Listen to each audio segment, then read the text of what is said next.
తాడపల్లిలోని వైఎస్ఆర్సీపీ కేంద్ర కార్యాలయంలో వైఎస్ జగన్మోహన్ రెడ్డి పుట్టినరోజు వేడుకలు ఘనంగా నిర్వహించారు.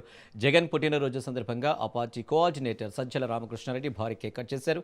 ఈ వేడుకల్లో ఎమ్మెల్సీ లెల్ల అప్పిరెడ్డి, మేయర్ భాగ్యలక్ష్మి, మాజీ మంత్రి వెల్లంపల్లి శ్రీనివాస్, మురుగుడు హనుమంతరావు, కల్పలతారెడ్డి, దుంతిరెడ్డి వేమారెడ్డి, గౌతమ్ రెడ్డి తదితరులు పాల్గొన్నారు. ఈ సందర్భంగా సజ్జల రామకృష్ణారెడ్డి ప్రసంగించారు. 5 దశాబ్దాల్లో జరగాల్సిన అభివృద్ధిని జగన్ 5 ఏళ్లలోనే చేసి చూపించారని, ఒక ప్రణాళికబద్ధంగా రూపొందించిన విధానాలతోనే అది సాధ్యమైందన్నారు. రాష్ట్ర అభివృద్ధి, ప్రజల అభివృద్ధి కోసం పనిచేసిన నేత జగన్ అన్నారు. ప్రతిపక్షంలో ఉన్న ప్రజల కోసమే జగన్ పోరాటాలు చేశారన్నారు.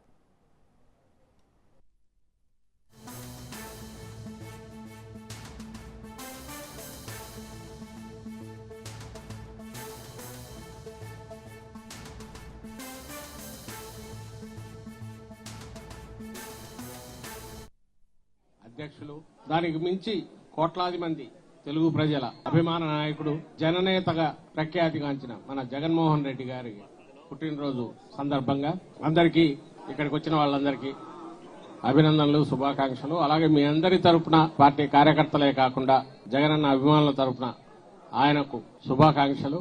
ఆయన 100 ఏళ్ల పాటు ఆయురారోగ్యాలతో ఈ రాష్ట్రానికి, భారతదేశానికి సేవలు చేసే విధంగా దేవుడు ఆయనకు పూర్తి ఆయురారోగ్యాలు ఇవ్వాలని, ఆశీస్సులు ఇవ్వాలని ప్రార్థిస్తున్నాను, కోరుకుంటున్నాను. భారతదేశానికే కూడా ఎందుకంటున్నానంటే, మన కుటుంబంలో ఒక వ్యక్తి పుట్టినరోజు అయితే ఒక మంచి మనిషిగా, అలాగే ఆ కుటుంబానికి సంబంధించిన సంక్షేమ సారథిగానో, తర్వాత భవిష్యత్తులో కుటుంబాన్ని పెద్దది చేసి దాని భవిష్యత్తుకు అండగా నిలబడే రకంగా ఎదగాలని కోరుకుంటూ ఆకాంక్షిస్తాం. దానికి అవసరమైన ఆయురారోగ్యాలు ఉండాలని కోరుకుంటాం. ఒక నాయకుడైతే ఆ నాయకుడు ప్రభావం ఎంత ఉంటుందో అంత ఇదిగా ఆయన ప్రభావం ఎలగాలని, ఆయనకు సంబంధించిన ఆయన భవిష్యత్తుడు అంత దేదీప్యమానంగా ఉండాలని కోరుకుంటాం.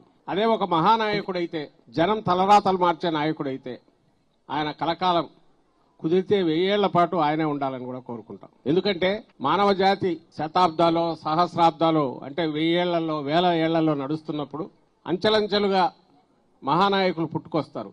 ఆ నాయకులు పుట్టుకొచ్చినట్టు ఎలా తెలుస్తుంది అంటే వాళ్ళ చర్యల ద్వారా, వాటి ప్రభావం ద్వారా తెలుస్తుంది. అట్లా నిలబడిపోయిన వాళ్లే చరిత్రలో, అలాగే పురాణ